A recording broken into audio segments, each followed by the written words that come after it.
मैं कैसी लखा रहा।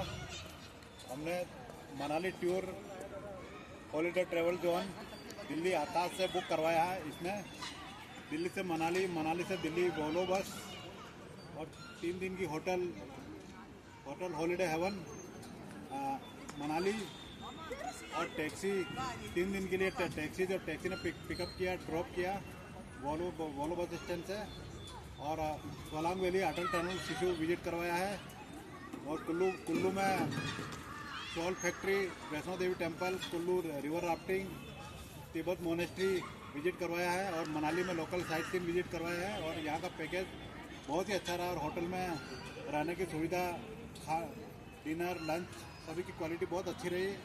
और मैं सभी से अनुरोध करता हूँ कि आगे से आप सभी लोग हॉलीडे ट्रेवल जोन आकाश दिल्ली से ही पैकेज बुक करवाएं।